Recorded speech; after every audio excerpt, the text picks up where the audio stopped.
but to celebrate the life that was lived boldly, fully, and without apology.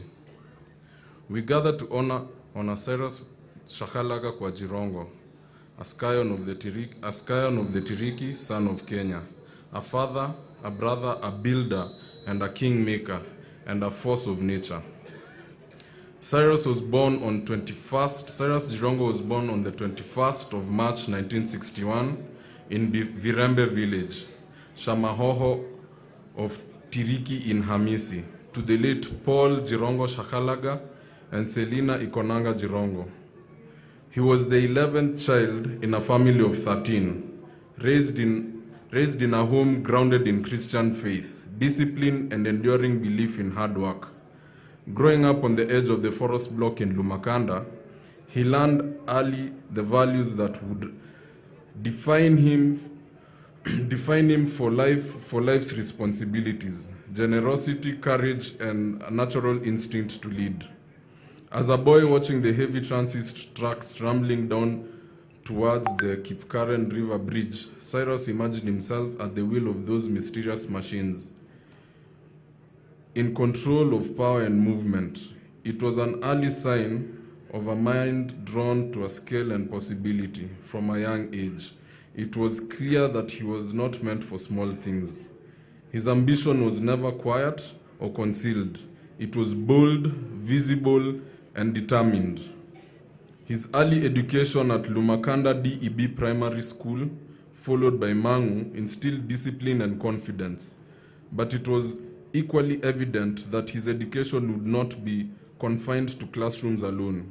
Immediately after high school, Cyrus made a defining choice. He entered the world of business.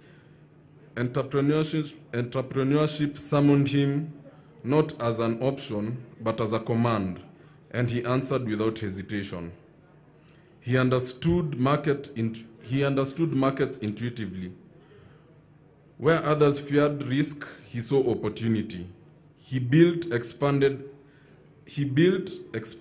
failed, and rose again, and built bigger.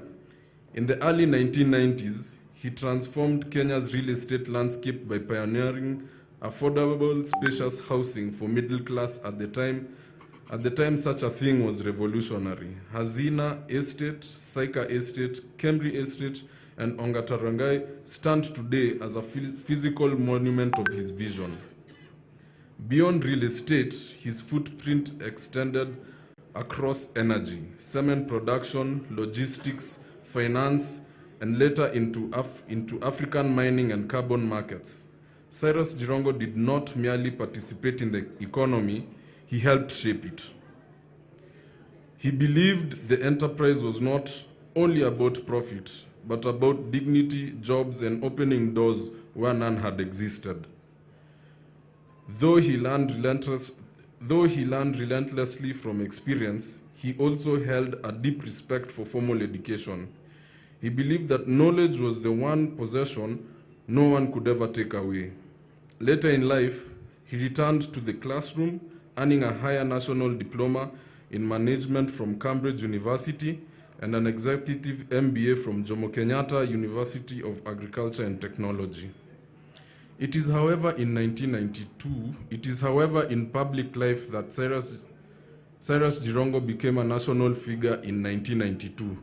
He was thrust into the political stage as the chair of the Youth for KANU 1992, where he established himself as a master mobilizer, organizer, strategist.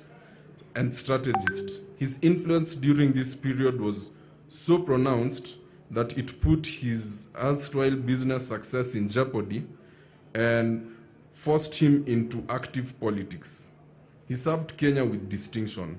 As a chairman of AFC Leopards, a member of parliament for Lugari constituency for 2 non-consecutive terms, as a secretary for internal relations of KANU and a minister of rural development in parliament and cabinet. He believed leadership was practical work, connecting households to opportunities through roads, schools, clinics, water, power, and markets. A little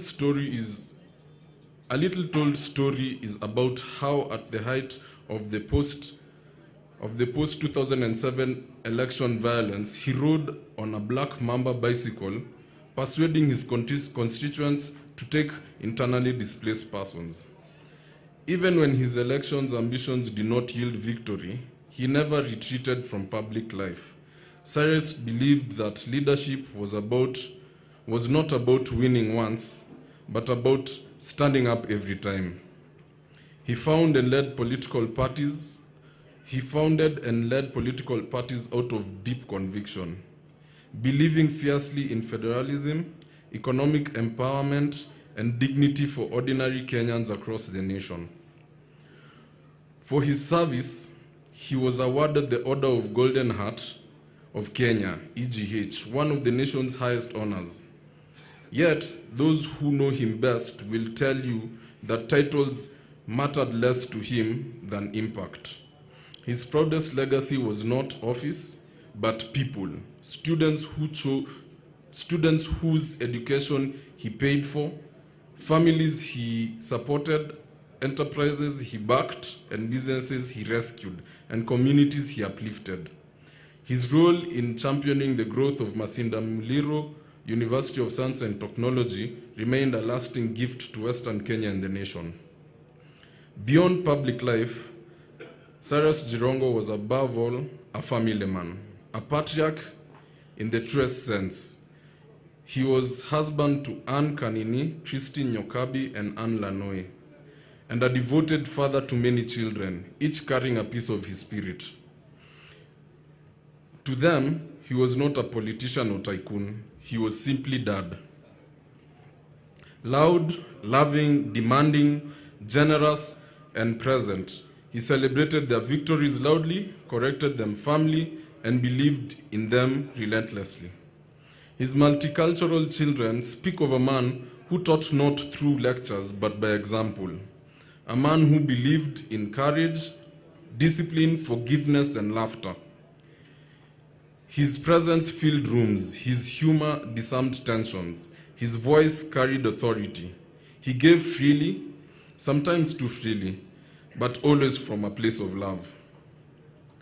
To his siblings, Cyrus was more than a brother. He was a pillar, a shield, a provider, and a pathfinder. He carried his family with him, and he rose, never forgetting where he came from, never abandoning those behind him in life as in death. He remained the center that held many together. Cyrus Jirongo lived as he was, authentic and unapologetic. He spoke his truth, he took risks, he failed publicly and rose again every time. He believed fiercely in possibility. He loved deeply and gave generously. Today, Kenya has lost a political giant. Western Kenya has lost a son. His family has lost her husband, a father, a brother, and a protector. But loss is not the final word of Cyrus Jirongo's story. He leaves behind something stronger than absence. He leaves legacy. Legacy in the lives he transformed, legacy in the courage he passed on, legacy in children who carry his name and his fire. His voice may be silent, but his impact still speaks. His life was full, his race is run, and his legacy endures. Thank you very much. Thank you too. Let's give him a good hand clap for the leading us in the eulogy. Thank you so much, Jack. We want to move on briefly to the speeches.